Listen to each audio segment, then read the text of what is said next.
Underhill, Part 6, an original short story by Charlie C.C. Thomas. Monday, February 6th. The shrill cry wormed into her ears, distant and racing toward her until the screamer stopped beside her head. Her eyes flung open. She sat up and spun around in her bed, blankets and sheets tangling around her, but there was nothing. She grinned to herself, eyes falling to the crib with a sigh. She swung her legs over the edge of the bed and stood, gliding to look over the rails at Riley. Her smile stretched her face when she found him, hands on the side of the crib as he screamed, arms reaching, legs kicking, naked as the day he was born. His cowl dripped with afterbirth, covering his head down to his nostrils, sticky tendrils clinging to his lower lip as his little jaw crammed open around his screams. Sarah cooed and chuckled as she picked him up, mucus sliding between her fingers as she hoisted him into the air, skin near translucent in the dim light through the window. He wriggled in her hands, bloated stomach sloshing like a sack of water, six-fingered hands flapping uselessly as she brought him into her arms and cradled him, humming a low, sad song. She rocked him, smile aching on her face as his six-toed feet caught her nightgown, toenails cutting through with a deep cry. She chuckled and bopped his nose through the slick cowl, unbuttoning the front of her gown until her breast was free. She looked up at the black void beside the window and spun, bouncing Riley in her arms as he fed, humming the sad song as she passed the open bedroom door. It shut behind her as she meandered to the stairs, wincing with a chuckle as Riley latched on with half-formed teeth. She stroked his shoulder, descending the stairs and telling him to be careful, but he pushed at her breast, drinking and gnawing as she wandered the house, lights coming on as she went. She hummed and smiled as Riley fed, pain and pleasure throbbing together as his dull teeth ground her nipple and mixed blood with milk. She laughed as he wriggled, the breast dry, and turned him so that he could feed from the other, sighing at the crimson trail falling down her white floral gown.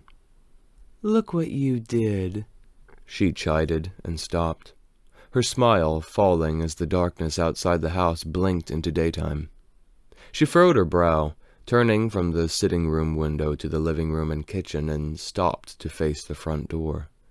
Daylight flooded inside, and Riley yawned, nesting into her bleeding bosom. Something tugged at her guts, intangible, primal, as she stared at the door, watching an invisible cloud form behind the wood. It hardened. It became real. It knocked on the door. She swallowed, and the knocking came again and again, louder each time and always in threes. Knock, knock, knock. She stepped forward to peek through one of the windows either side of the door, but she was too far away. She panted, heart racing as warm blood trickled down her gown and to her feet, the cotton clinging to her bodice. Bang, bang, bang. She stepped back. Bang, bang, bang. It came again and again and again, until it didn't. The air went still. The knob turned, and the door swiveled open, the image of the outside gone in a wall of light. A man's silhouette stood in the threshold, one hand pocketed as the other checked something near his waist, sliding it away with a blunt click. He stepped forward, shoes clacking on the hardwood, black dress pants and vest soaking in the light, white button-up bleeding into the void behind as a chain shone gold from button to vest pocket. She stood still as stone and met his eyes, brown as bark, legs itching to step back and run as he got closer and closer, stopping only a foot from her. He grinned, wrinkling his tan face and looking down at her with a sigh. He motioned to Riley and peeked under the cowl, wincing and nodding before his fingers slipped around him. Then she came alive, stepping back and pulling Riley with her, but the man already had him. She yanked to pry him from the man's arms, grunting and crying for Joseph, but her voice was only static. The man stood like she weren't pulling at all, his long auburn hair rustling in the breeze from the door. Another pair of hands encircled Riley beside Sarah, strong hands, Joseph's hands. She screamed for the man to let them go, to leave, but it was only static. She looked to Joseph and stared, his black eyes fixed on the man and his jaw working like he could talk, but there was no mouth, just stretched skin and stubble. The man found Joseph's gaze and sighed, looking over his shoulder as he pulled his leg back and jerked Riley toward his chest. Sarah and Joseph slid forward, shuffling on the floor and straining against the man's iron grip as someone else pounded through the doorway and grabbed at Riley. His pale, skinny hands laced around the shoulders, flaming hair almost polished copper in the bright light, his face young and narrow and strong. The younger man strained, twisting beside the older with the pocket watch. Riley inched away, sliding out of Sarah's grip with an ear-piercing scream. Joseph's hands disappeared with the rest of him. Riley flung into the man's arms as she collapsed to the ground, panting and pushing herself onto her elbows.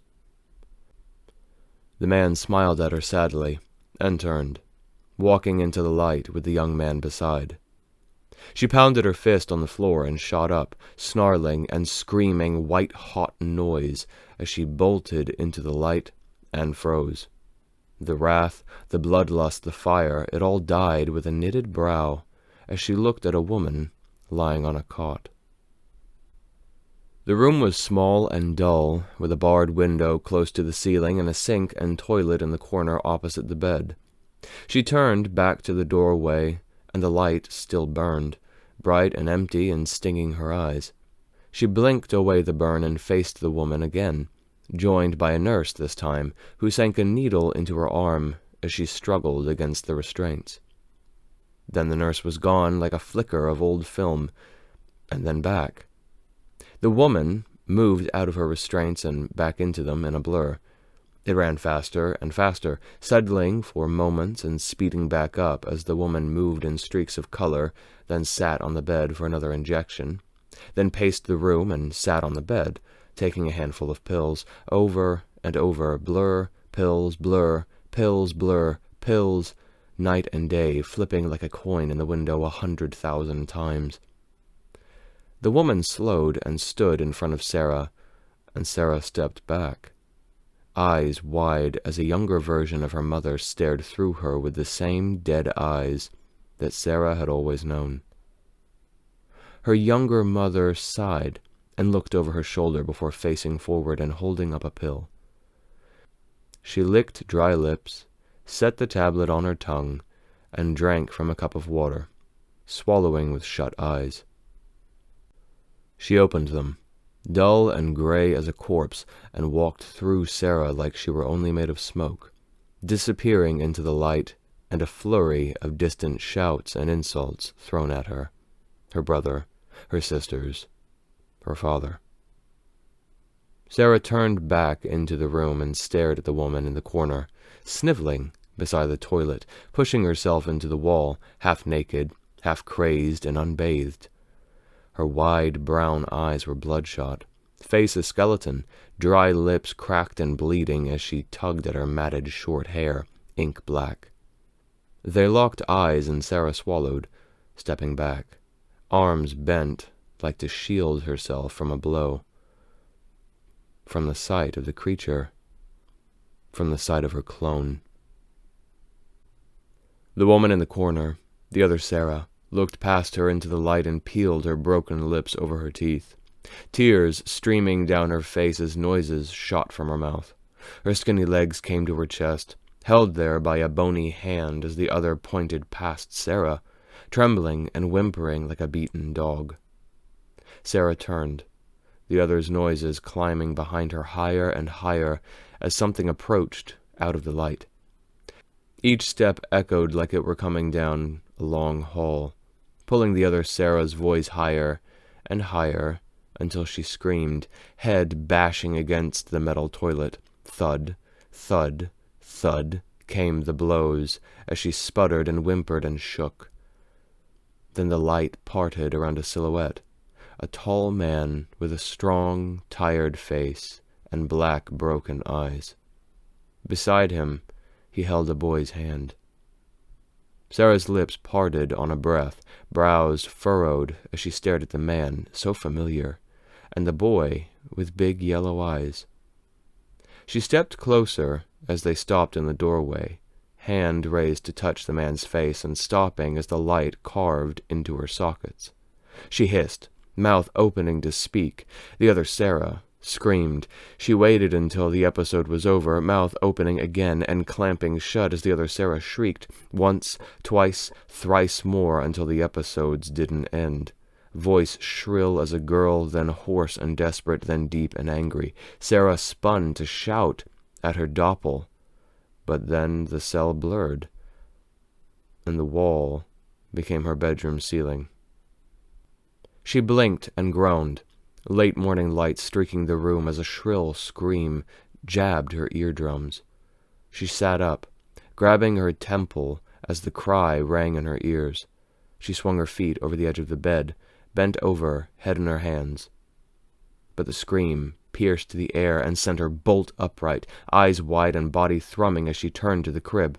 She flicked to the window and cursed before launching over to Riley and growling at herself. "I'm sorry, baby. Mommy's so sorry." She undid his onesie and grimaced at the smell. "God, I'm so sorry. I must have slept through... It doesn't matter." Her chest clenched behind watering eyes as she pulled off his sullen diaper and cleaned him, wiping his legs and back and ignoring the bitter, angry tears rolling down her cheeks.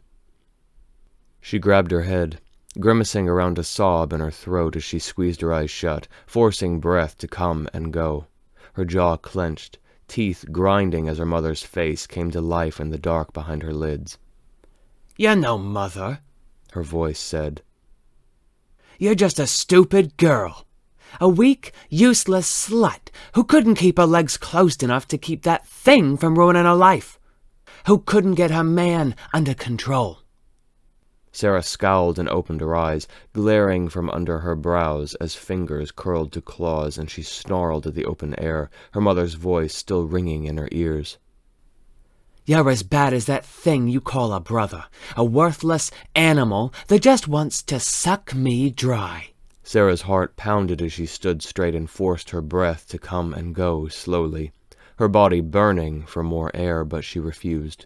She looked around the room and whispered the names of what she saw through her teeth, one after another and over again, fingers clenching the cross at her throat as she shut her eyes and took one final breath. "Jesus." Her guts churned cold, like she'd been caught bloody over a body. "It's been a while, and I'm sorry. But I've tried." Her voice faltered. She breathed deeply and steadied her voice. "I've tried everything I can, and I need some help." Warm tears traced her cheeks. Her mouth curled into a hook as something twisted in her chest. She curled around it, breath sharp as she bent, hands on her knees as the cross swung from her nape. She took a deep breath. "I'm probably just being a new mom," she whispered. "But I feel like I'm going insane here." She gasped and stood straight, covering her eyes and wiping the tears away. "I don't care if you just give me some sleep, but I need something. Anything to take the edge off." She sat in the silence and breathed, the thrum in her heart falling as the cold tension eased to the floor. She breathed deeply, hand falling from her face to the cross as she exhaled. "Amen." She went to Riley and put him in a fresh diaper, picking him up and peppering him with kisses so their tears mixed together. His bloodshot eyes made the honey and blue look electric, like cat eyes looking up at her with a shrinking frown. She sat on the edge of the bed, cradling his head and rocking him, humming an old hymn that she couldn't remember the words to. She smiled and kissed him one more time before going to the open bedroom door with a sigh and taking him to the kitchen to set him in his pen and shuffle to the bathroom. Moments later, she came back and opened the fridge, looking for the leftover steak and eggs from last night and sighing when it was gone. She pulled out 2 eggs and spun, opening the cabinet for a bowl and furrowing her brow when she looked down at the Tupperware of steak and eggs. Did Joe leave you out? He couldn't have, she thought, before putting the eggs back, eyes warily on the Tupperware. She went to the desk in the sitting room for her laptop and stopped, tapping her fingers on the wood as she scanned for it. Didn't I leave it down here? She thought, pulling the drawers open and straightening when she didn't find it. She bit her cheek and went back to the kitchen, grabbing the steak and eggs and a fork. It rolled out of her fingers like a string had pulled it from her, prongs twanging to the floor, and then again with the second replacement. She set them in the dishwasher and took a third in hand like she meant to stab something, walking to the island beside Riley and tilting her head. You gonna jump ship too? She asked the fork. When nothing happened, she ate, leaning over the island and humming at her husband's handiwork. She stopped and sighed, setting the fork down and closing her eyes to whisper a quick prayer. Amen. She chuckled, looking down at Riley. Gonna have to get back into the swing of things. He looked up at her with curious eyes, mouth open with a squeak as he reached for her, 5 fingers clenching the air. I'll feed you in a sec, okay? He kicked his feet in protest, and she laughed, looking back at her breakfast, food still in her mouth, stomach full, and a container now empty. She stared and swallowed the food, flicking to the time and back down. She stood straight and stepped back, mouth open with an unasked question before she picked up the container, setting it in the sink. She stared absently, spinning back to Riley without a second thought. I just took big bites, she whispered, nodding before rounding the island, half convinced. She stopped, eyes glued to the open laptop and the block of text laid down the screen. She spun around. Joseph? This isn't funny. She waited, but only the silence answered her, so she fell back down to the laptop and flicked through the words. Here was the fear of becoming like her mother and wondering if she should just throw Riley out now instead of when he was a teenager like Neil. There came the appeal of her dreams, wondering if she was crazy as her mother, if she was schizophrenic, if she could leave Joseph to raise Riley and start fresh somewhere else. She tapped her fingers on the island as she read, sinking into a bar stool like someone watching a man walk to his death, eyes glued to the screen, breath bated, pulse thrumming in her temples. Her brows shot up, and she covered her mouth as she came to the last of the paragraph. Maybe it isn't worth it. Maybe I am a failure, and all that I'll ever do is break everything beautiful and precious. I'll push Joseph away. I'll smother Riley. I'll destroy everything good, because I'm rotten. I'm a cancer. Maybe I should just leave. Maybe I should run. Maybe I should let everyone else live their lives without the burden of me. Run into the woods and never look back. Run into that cave and the dark and find someone who can fix me. She reread it and looked around, eyes falling to her phone beside. Maddie, a voice breathed somewhere inside. Don't be alone. She deleted the text on her computer and took up Riley, setting him to her chest and dialing Maddie's number. She wanted to spend more time together, right? Well, now's perfect. The hairs on her nape stood on end like something old and hungry lurked above her. Its cold eyes gleamed in distant firelight. Its face hidden in shadow as a terrible maw slid open, drooling as it yawned to swallow her, to crush her in its teeth. The phone came to life with Maddie's voice, but Sarah sat still, swallowing down the cotton in her throat and pushing past the hungry emptiness behind her. Sarah? Hello? Earth to Sarah. Hey, Matt. Her voice came thin and at the edge of a quiver. What's wrong? You want to hang out today? Tuesday, February 7th. Sarah descended the stairs, gown flowing through the air like fog, trailing the ground as she rounded the banister. Her face sat like a mask on her bones, forward, expressionless, with blind eyes ever open, sheening in the dark and spilling over. Riley squirmed, her arms lashed around him, and frozen hand on his head, keeping him against her breast. She glided past the foyer and the open front door, flurries of snow dancing in on the breeze, turning into the living room like a puppet on strings. Two people stood with their back to the hearth, gem eyes glittering down on her as she stopped in front of them. They were white as snow, him with silver hair and eyes, her with golden braids and emerald gaze. They shifted apart, eyes sheening in the moonlight as they looked her over and smiled, outstretching their arms, faces warm as summer sun. She stepped closer, the coffee table gone so she could stand in the middle of the room and look between them at the glossy television. His red and yellow garments were broken by electric green, while her sapphire dress appeared black, its edges only discernible for the silver trimming. Sarah opened her mouth to breathe, and their long, slender hands found her shoulders. Something pulled on her nape. She stooped with a breath, back straining under the weight, the burning heat, and body trembling with the effort to stand straight. She lifted a hand and found it, a little blunt thing on a delicate chain, hot to the touch but never burning her. Her fingers slid to her nape and undid the clasp, letting the weight fall noiselessly to the area rug as the pale pair smiled wider, eyes warm and pleased as loving parents. The pale man moved his hand to Sarah's cheek, thumb brushing her skin like Joseph always did, cupping her face. His warmth sank beneath the skin, the flesh, to something deeper and deeper still, settling inside her until she quivered. Her face went hot, lips parting in a breath as the blush spread down her throat and shoulders and breast. Then he turned to the pale woman, eyes flashing like opals in the moonlight, and her hand rose to Sarah's other cheek. Her slender, clawed fingers laced around Sarah's nape and held her firm like Joseph always did when they were desperate for one another.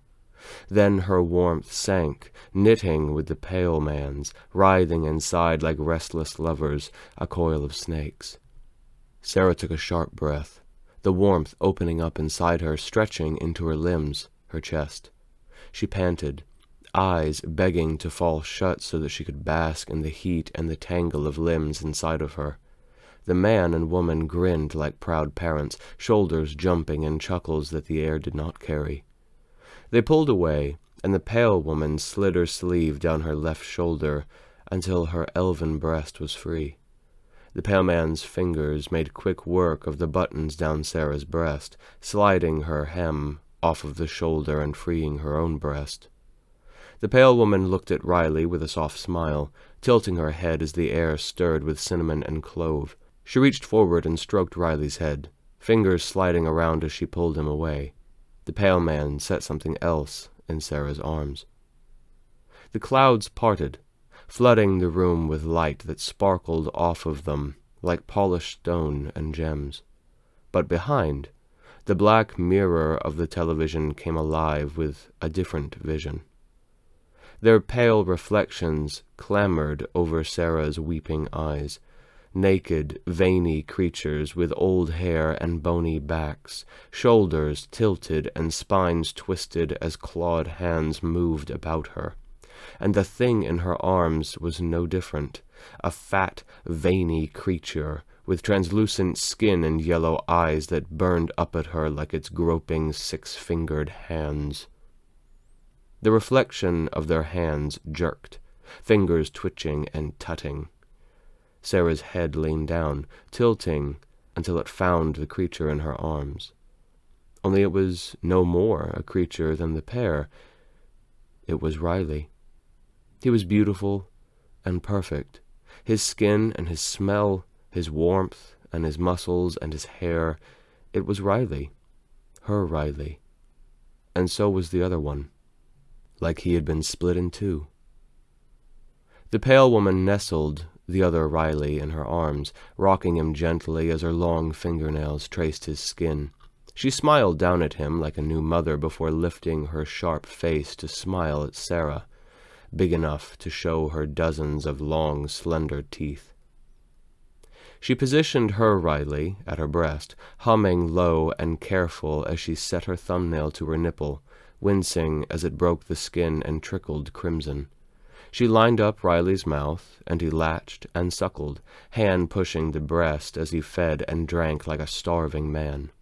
The pale woman motioned to Sarah, and she stood straight in front of her, eyes shifting away from the reflection of dead things to the beautiful face and gown of a queen. Long fingers found the mound of Sarah's breast, sharp fingernails tracing the skin until they fell on the tender cut on her nipple. Pain shot up like ice and melted under a wave of warmth that rose into Sarah's face, stinking of honey and soil.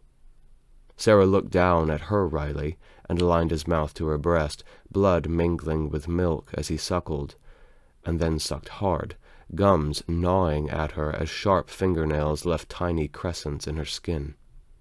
A smile quivered on her lips as she watched, arms tightening and the writhing lovers inside slithering about her, searching for new flesh. They filled her body with heat and ache and want until sweat broke across her brow, down her back, her chest, mixing with the trickles of blood and milk that escaped Riley's hungry lips. An iron finger and thumb pinched her chin and pulled her gaze up to the pale man, his hand opening on her cheek. She sighed, face pulling up into a relieved smile, face falling into his touch as she kissed his palm.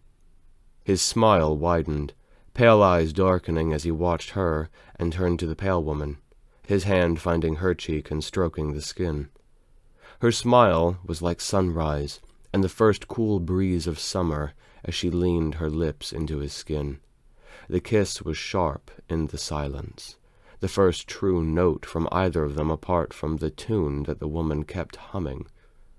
Sarah smiled, legs aching to step forward and kiss them both, skin hungry to feel them, taste them. She opened her mouth, breath quick, but all that came was the melody, in perfect pitch and time with the pale woman. They found each other's gazes, smiles mingling like blood and milk, and they swayed together to the rhythm of the woman's song. Each note carried them through the dark, filling time as the edges of the world blurred until even the man and woman were smudges, and Sarah shut her eyes. She opened them again on her side of the bed, staring at the bedroom door, sheets sticking to her sweaty skin, breath quick and heart pounding against her ribs. Body aching, she reached into Joseph's empty side and groaned, legs sliding together as she cursed and sat up, rubbing the sleep from her eyes and wincing at the crick running from her neck to shoulder to back. She stretched with a sigh and brought her knees up, resting her arms on them with her head falling against the headboard. She blinked and swallowed and rubbed her eyes again with a deep, long yawn. The world came back smudged and ringed with clouds of color until she blinked and shook her head. And then there was only one smudge left in the corner of her eye, a black shape in their doorway. It was tall and slender and almost human. But when she flicked to it in the doorway, it was empty, only leading into the hall beyond, lit by the window at the end. She cleared her throat and slid the covers away, leaning over the edge of the bed as her dream replayed behind her eyes. She furrowed her brow, rubbing her eyes when she couldn't make sense of it, and stretched. She stood and twisted, unzipping her spine and cracking her knuckles, toes, and ankles. She yawned again and trekked to the bathroom, the energy to move leaving her, the further from the bed she became. She stretched her eyes, swallowing another yawn and fighting the pull of sleep until she finished and stood in the doorway, rubbing at her temples. She sighed, body and bones empty as she shuffled to Riley's crib. "Good morning, buddy. You're quiet this morning, huh?" Her face sat heavy and expressionless until she passed the bedroom door and breathed in something sweet. The pale man's face flashed behind her eyes, and the echo of warmth uncoiled inside, but she shook her head and padded to the crib, eyes on the doorway. She turned to face Riley and froze at the empty blankets. She whirled around and faced the door, fingers white on the crib rails, before she stalked through it and down the hall, Joseph's flannel bottom and undershirt swinging around her. She took the stairs 2 at a time and rounded into the kitchen, stopping when Joseph appeared in front of the stove, his strong bare back stained under the yellow overheads. She grabbed her heart and breathed around her smile, about to speak when he piped up into a sentence. "Look, you got it, right? Well, what's the problem?" He sighed as he stirred something in the pan, stepping back with the bamboo spatula waving in front of him. "It's an original. Great, so there's no problems to be had." "What does it matter where we got it from? Wait, we didn't steal it." Sarah stepped back, smile dropping as she gripped the corner of the fridge and stood like a shadow. "Then what are you trying to say, pal?" He waited, the other voice coming high and muffled. Yeah, cursed. Look, it was made by Satanist priests. Of course the thing's cursed. But nothing's going on here. Maybe it just wants the right asshole to taunt, huh?" He chuckled. "Yeah, well, this ain't the first time you called, pal, and if your boss is so interested in getting more answers from us, then maybe tell him to call himself. Or better yet, pay our way to this city and give us a fancy hotel with the works." Joseph sighed and moved to the counter, pulling a plate to the edge as he wrapped the cast-iron handle with a towel and plated the food. "Like I said when you reached out, we found it. My wife, actually." He huffed an irritated laugh. "You could say it fell in our laps. A crow picked it up somewhere and dropped it on our porch." He scoffed and held the phone away from his ear, scowling, mouth open to shout before he turned to Riley by the island and breathed. His shoulders and back stretched wide before he deflated and straightened with the phone to his ear. "Stop shouting." "Thank you. Yes, a crow. Yes, it dropped it in front of my wife. No, I'm not waking her up so that you can interview her. Our business was done when you wired us the money and you got the... What? It's none of your business how my wife's You know what?" He took the phone from his face and hung up, breathing hard from his nose as he dropped the phone on the counter and slammed the stove dial off. He leaned on the counter, head half dangling as he stared at the food, mumbling to himself. Sarah tiptoed into the kitchen and brushed her fingers on his back. He tensed and looked over his shoulder, eyes like obsidian arrows before they softened on her face. She wrapped her arms around him, molding to his shape as rough hands rubbed over her forearms across his stomach. "What was that?" "I didn't wake you, did I?" She shook her head, thumb stroking his skin, bringing up goosebumps. "Sounded kind of heated. Everything okay?" He chuckled bitterly. "Yeah, it's that guy we sold the thing to. He called me a couple of times asking about its authenticity, if we had the Latin translated, and recently he's been calling about if we had any weird goings-on. He thinks we might be haunted or cursed from that stupid pendant." She rested against his skin, Father Nathaniel's voice playing in the back of her head. She cleared her throat and kissed his back, sending up more goosebumps. He sighed and turned, hand on the side of her face as she kept them tightly together. His thumb stroked her cheek, and she bit her lip, his face blurring in her mind, melding with the pale man in her dream as the warmth returned and tangled in her guts. He kissed her, breaking apart to pull her close, large hands spreading on her back as she stooped to keep her in an embrace. Her face went to one side of his chest, smiling and rubbing against him. He pulled away and turned back to the plates.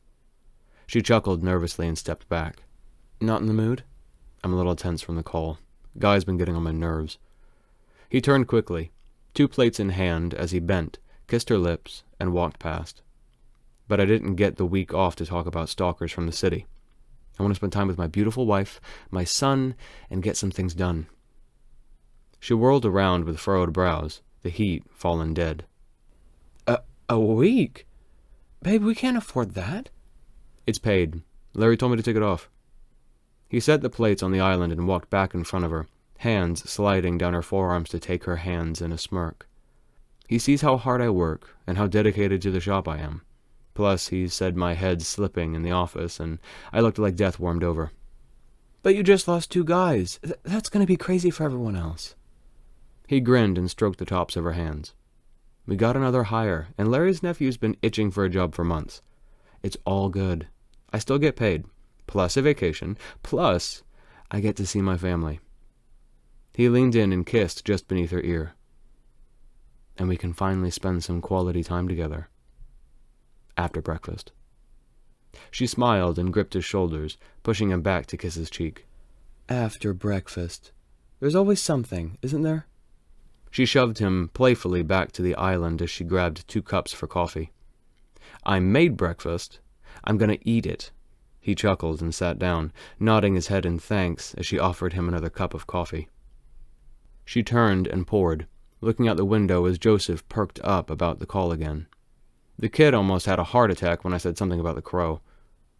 She smirked to herself and watched the wind blow, the stir of fresh snow, the rustling of feathers in the dark branches of the wood behind their house, the shifting white shadows behind their trunks. She froze and stared as white moved against the snow and the black of the trees, Joseph's voice fading to the background as the wind whistled and moaned around their house. A pale shadow peeked from behind a tree and looked over her garden, naked and slight as a teenager, its golden eyes blazing as silvery hair danced in the wind. It smiled, too wide, too familiar, and flicked behind it like a snowflake. The wind hissed and groaned and slithered inside, whispering through the glass as a second shadow leapt from between the trees and tackled the first, its hair black as the bark. Wind chimes stung the air, high and sweet and sharp, as the whispering wind breathed over her face, echoes becoming words in her ears. The wind whispered in a strange tongue as the chimes sung and danced over it, coming in time with the laughter of the childish things in the woods. They rolled and wrestled, jumping up and chasing each other between the trunks, naked and covered in gray-black veins. Their large ears flicked like a cat's, eyes shining gold and silver. The man and woman rushed up behind her eyes. Sarah's heart raced, blood roaring in her ears as she clenched the cup of coffee, breath coming in under the chanting whispers, thin, not enough air. The chimes climbed, mixing with the sweet voices, sweet laughter, and warping into it until there was only laughter and only the whisper of words. The things laughed, louder and louder, climbing in her ears as they fled away between the trees like deer, leaping and soaring on the wind. "Babe?" Something touched her shoulder and it all died. The laughter, the whispers, the wind. She jumped and whirled, splashing coffee across the counter and into the sink, the quiet of the house ringing in her ears. Joseph licked his lips, fingers tense on her shoulder, falling to her back as he turned her to look at her face. "Babe, are you okay? You zoned out for a while." She flicked back to the window, coffee dripping down the cabinets and soaking into the pajamas, but Joseph didn't back away, didn't keep his hands from taking her and stooping to find her eyes. They watered, drops falling on her cheeks as she found his face again. She squeezed his hand. Her voice quivered so much that it wasn't hers anymore. "Joseph, I think something's wrong.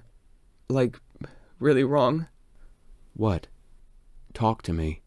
He pulled her into a stool and took off the coffee-soaked shirt. "Tell me what just happened." I think..." She sighed and shut her eyes, fingers clawing at her knees. "I think I just hallucinated 2 things in the woods, and I heard things, and felt things. Just like Mom," she thought. He slid his fingers over her hands, like she were a wild cat, holding them tight. He shifted in front of her, kneeling from the feel of his arms, and his eyes washed over her face. She squeezed her eyes shut. "Are you still not sleeping?" She nodded. "Baby, it could be something as simple as sleep deprivation.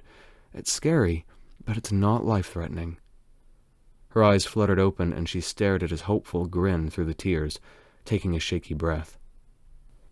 "It's not just that. I go to sleep and it feels like I was up all night. Sometimes I swear I'm not even dreaming, and my dreams, they're worse and weirder every time." She slid her hands away and wrapped her stomach. eyes flitting to the cabinet and her mess. I'm crazy. Just like Mom.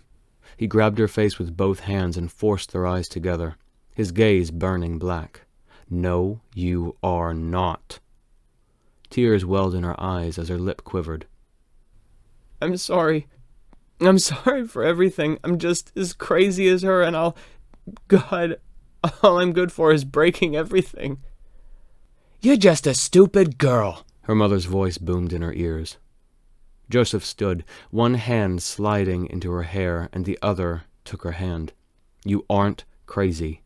If worse comes to worse, you might have postpartum depression and sleep deprivation, but you're not crazy. He set his forehead on hers. My Sarah isn't crazy.